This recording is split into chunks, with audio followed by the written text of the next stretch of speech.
तो बच्चों सीबीएसई के रातों रात आए हुए एक सर्कुलर ने खलबली मचा दी है, तबाही मचा दिया है, बवाल मचा दिया है। स्टूडेंट्स के बीच में नींद उड़ गई है लाखों स्टूडेंट्स की, क्योंकि सीधा सीधा फेल होने पे खतरा आ गया है। देखो बच्चों, इस बार जो भी लोग पुराने सीबीएसई से जुड़े हुए हैं, सीबीएसई के जो एजुकेटर्स हैं, एक्सपर्ट टीचर्स हैं, उनकी भी नींद उड़ी हुई है कि यार सीबीएसई कर क्या रही है। हर दूसरे दिन एक नया सर्कुलर आ रहा है और कहीं ना कहीं चेंजेस काफी गहरे हैं। अभी जो कल सीबीएसई ने जो सर्कुलर जारी किया, उसके लिए मैंने तुम लोगों के लिए एक डीप एनालिसिस वीडियो ये वाला बना दिया था। मैंने यहां तुमको गाइड किया कि नया सर्कुलर मार रहा है, यहां पे तुम्हें मैंने बताया कि क्या चीजें चेंज हो गई हैं। इस वीडियो में मैंने तुमको पूरी तरह से इस वाले सर्कुलर को समझा दिया था, ठीक है। बट स्टिल एक इशू बहुत ज्यादा मैंने कमेंट सेक्शन में देखा, मेल्स मेरे पास भरमार आ गए कि सर फेल वाला क्या मुद्दा हो गया, ये फेल का पॉलिसी क्या सीबीएसई ने नया कर दिया।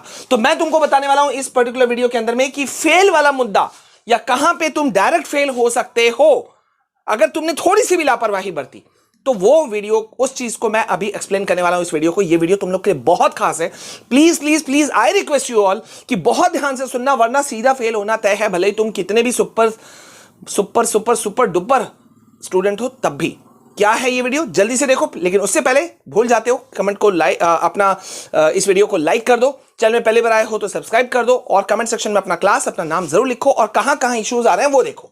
अब देखो, ये सीबीएसई ने आनंद फानंद ने सर्कुलर सीबीएसई ने निकाला था। इसके अंदर में सीबीएसई ने बहुत सारे चेंजेस किए, जैसे कि क्लास 10-12 को अब 2 साल के प्रोग्राम में बदल दिया गया। वो मैं कल तुमको समझा चुका हूं, उसमें मैं टाइम वेस्ट नहीं करूंगा। लेकिन इससे भी बड़ी बदलाव यहां पर क्या हुई, वो था पॉइंट नंबर 3।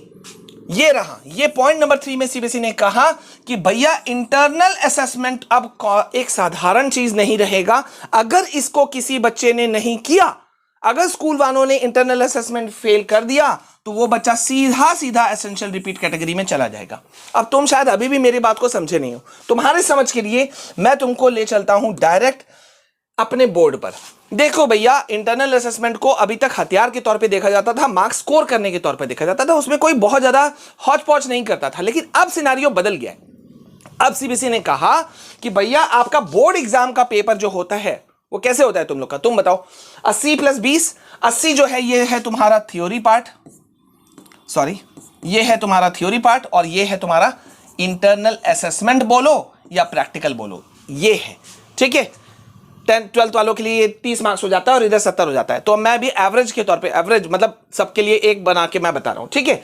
ये दोनों मिलाकर के तुम्हारे टोटल मार्क्स कितने होते हैं, 100 होते हैं। लेकिन अब सीबीएसई ने क्या कह दिया है जिसकी वजह से सबकी नींद उड़ी हुई है, और वो ये है कि भैया तुम 80 में 80 ले आओ।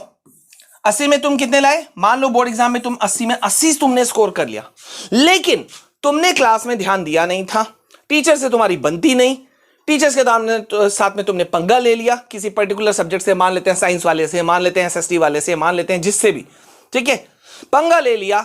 तुम क्लास, तुम्हारा अटेंडेंस भी सही नहीं था, प्रोजेक्ट वर्क तुमने सही से जमा नहीं किया, इंटर असाइनमेंट्स जो हैं उसको भी तुमने फोकस नहीं किया। अगर तुम्हारे स्कूल के टीचर ने यहां तुम्हें लटका दिया, मार्क्स तुमको कम दे दिया, फेल कर दिया, नहीं दिया, तो तुम भैया भले ही तुम यहां टॉप कर रहे हो, तुम्हारा फाइनल रिजल्ट बनेगा ये।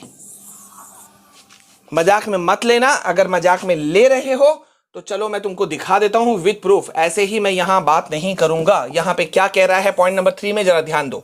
सीबीएसई कह रही है कि internal assessment is a compulsory integral part of the assessment as per new education policy 2020। It is a 2 year long process. अब सीबीएसई ने क्या कहा कि भैया पहले इंटरनल असेसमेंट होता था 1 साल का, अब वो क्या करेंगे 2 साल का इंटरनल असेसमेंट, जो मैं कल समझा चुका हूं कि 10th अब सिर्फ 10th नहीं रहा, 9th और 10th मिलकर के सीबीएसई ने कहा है कि वो अब एक कहा जाएगा, 2 साल का प्रोग्राम कहा जाएगा और तब बोर्ड माना जाएगा। 12th के लिए 11th और 12th मिलाकर के अब 12th है, ठीक है। अब यहां कह रहे हैं क्या CBSE, if a student does not attend school, पहला पॉइंट, स्कूल अटेंड नहीं करेगा बच्चा अगर, तो his or her internal assessment cannot be done, तो उसका इंटरनल असेसमेंट जो है वो किया नहीं जाएगा। और in the absence of performance in internal assessment, a student's result cannot be declared, result he declare नहीं होगा तुम्हारा, देख रहे हो। Even if they are regular students will be placed in essential repeat category, सीधा फेल कर देंगे वो। सीधा फेल कर देंगे भैया, किसी से पंगा मत लेना, मत लेना, मत लेना। थोड़ा बना के चलो, प्यार से रह के चलो, और वैसे भी टीचर की इज्जत करनी चाहिए तो लेके चलो। तुम्हारे स्कूल में तुमको कैसा इन्वायरमेंट मिल रहा है, कैसा तुमको बोला जा रहा है, किस तरह से तुम्हारा टीचर्स के साथ में रेपो है, कमेंट सेक्शन में मुझे भर भर के बताओ। वीडियो को ज्यादा से ज्यादा भर भर के भेजो प्लीज यार, सबको शेयर कर दो, लाइक जरूर करो, सबको शेयर करो, क्योंकि बहुत सारे बच्चे पढ़ाई में बुक में इतने घुसे रहते हैं कि उनको पता ही नहीं रहता है क्या क्या चेंजेस आए, बाद में वो पछताते हैं। उनका नुकसान ना हो इसलिए प्लीज उनको शेयर कर दो, दुआएं मिलेंगी, सबको जरूरत होती है, so please go for that. ठीक है, तो चैनल में पहली बार आए हो सब्सक्राइब करना, मैं थ्रू आउट तुम्हारे साथ बना रहूंगा। मिलते हैं नेक्स्ट वीडियो में, तब तक के लिए जय हिंद, वंदे मातरम।